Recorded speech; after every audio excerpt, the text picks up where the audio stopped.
वैसे आपके भाई और भाभी खैर से खेल गए हैं अपनी चाल। ये भी हीर और मिर्जा की शादी के बाद सब कुछ वैसे ही उन्हें मिल जाना है। कायनात तो है ही उनकी बेटी, हम दोनों ना टके टके के मोहताज हो जाएंगे उनके आगे। छोटी छोटी चीजों के लिए हाथ फैलाना पड़ेगा उनके आगे। और क्यों? क्योंकि आपके अप्पा वसीयत में बांध गए हैं हमें।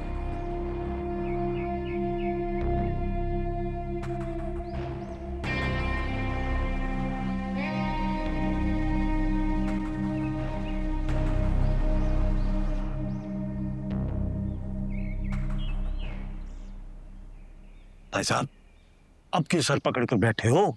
अब भुगतो। पहले तो बब्बू था ना जो तैमूर को जेल से रिहा करके ले आया था। अब वो नौबत नहीं आने देगा दिलनवाज। सोहेल, हमें यहां से निकलना होगा भाई। तुम सेठ साहब से बात करो, मीटिंग रखो उनसे, लेकिन हमें यहां से निकलना होगा। और आपके हाथ में है ना ये सब। भैया जी, आप तो कहते थे सब 33 हमारे हिस्से में आएगा, लेकिन 33 तो आपके हिस्से में चला गया ना। 2 आपके बच्चों को मिल गया, 1 आपकी बहू को मिल गया, और मेरे हिस्से में क्या आया? कद्दू। सुहेल, सुहेल, देखो भाई साहब की बात समझो ना। वो कुछ नहीं कर सकते तो क्या? हाँ, कायनात, तैमूर, हीर वो तो कर सकते हैं ना। और देखो कायनात और तैमूर तो है ही उनके औलाद, और ये हीर वो तो बस तकरीबन बहू बन ही गई है? तो भाई साहब अगर कुछ कह रहे हैं तो कुछ सोच समझ के ही कह रहे होंगे ना। अच्छा, और अम्मा? अम्मा का क्या? उनको कौन मनाएगा है? अम्मा नहीं मानेंगी तो हमारी गिरी हुई लाशें गिनेगी वो। 1 2 3 4। भाई साहब ऐसी बातें तो ना कहें। सोहेल, मुझे बहुत डर लग रहा है भाई। सेठ साहब से बात करो, उनसे मीटिंग रखो। अम्मा से बात करता हूँ।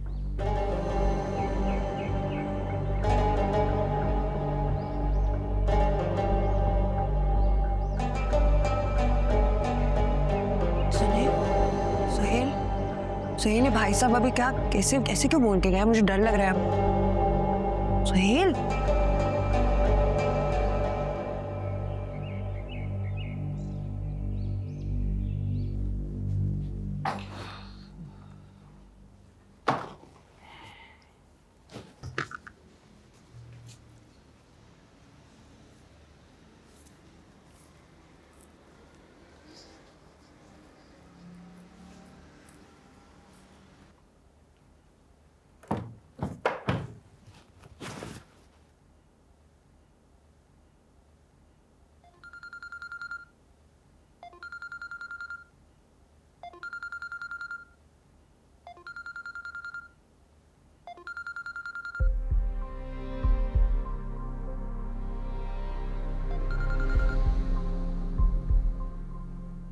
हेलो कायनात, सब ठीक तो है? कॉल की तुमने? जी, मुझे आपसे मिलना है। ठीक है, मैं घर आ जाता हूँ। नहीं नहीं, अब घर नहीं आएगा, हमें कहीं बाहर मिलना होगा। घर बात नहीं हो सकती। देखो कायनात, तुम खुद भी परेशान हो रही हो और मुझे भी परेशान कर रही हो। साफ साफ बताओ बात क्या है? मैं थोड़ी देर में घर से बाहर निकलूंगी, आप प्लीज बाहर आ जाइएगा। हम कहीं बैठकर बात कर लेंगे। अच्छा ठीक है, मैं आ रहा हूँ। तुम निकलते हुए मुझे कॉल कर देना। जी ठीक है। अल्लाह हाफिज।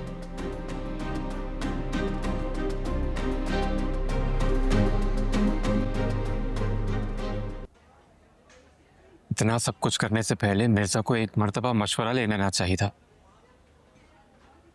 भाई जब लौट कर वापस आया तो उसने भी यही बेहतर समझा, और मुझे भी लगा कि उसको हीर को वापस लाना चाहिए। इतना सब कुछ हो जाएगा मुझे अंदाजा नहीं था। अंदाजा होना चाहिए था तुम्हें भी और मिर्जा को भी। और भी बहुत से रास्ते थे जबरदस्ती की शादी रुकवाने के। दिलनवाज को कानूनी तौर पे काबू में किया जा सकता था, मगर अब क्या? अब सिचुएशन हाथ से निकल गई है।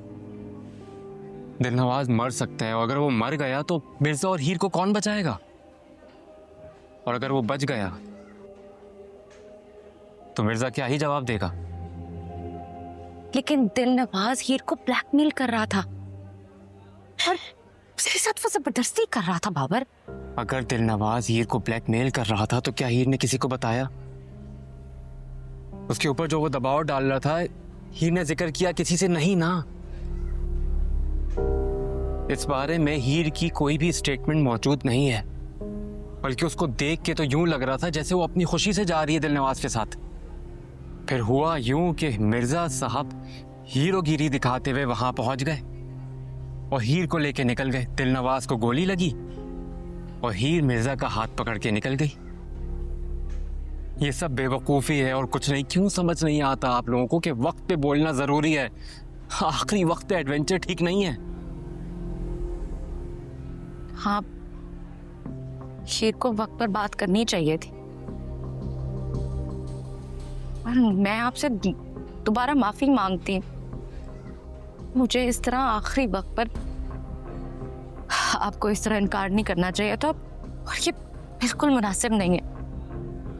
मैं भी और हीर, हम दोनों हालात के आगे बिल्कुल बेबस हो गए थे।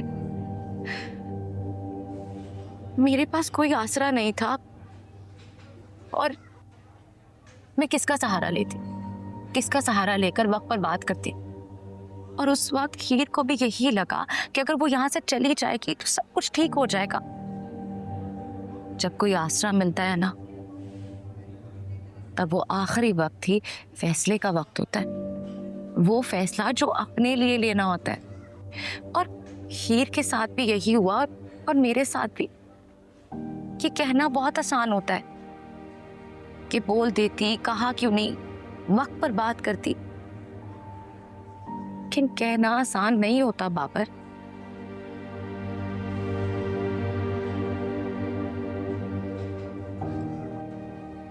मेरा वो मतलब नहीं था, मैं तो कुछ और कह रहा था। आप कर सकते हैं, 1000 बार बात कर सकते हैं। मैं गुस्सा नहीं करूंगी क्योंकि मैं जानती हूँ कि आपके साथ बहुत गलत हुआ और जो आपने किया वो कोई और ना करता। लेकिन इस वक्त मैं भाई और हीर की बात कर रही हूँ। अच्छा खैर, मैं संभाल लूंगा, कुछ ना कुछ करूंगा। मिर्जा और हीर को अकेले नहीं छोड़ूंगा मैं। आप बस एक काम करें, आप किसी को बताइएगा नहीं कि आपने ये सारी मालूमात मुझे दे दी है या आप मुझसे मिली हैं।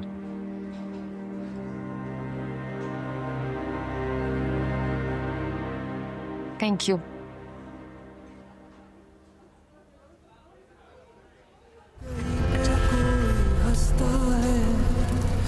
कहीं पे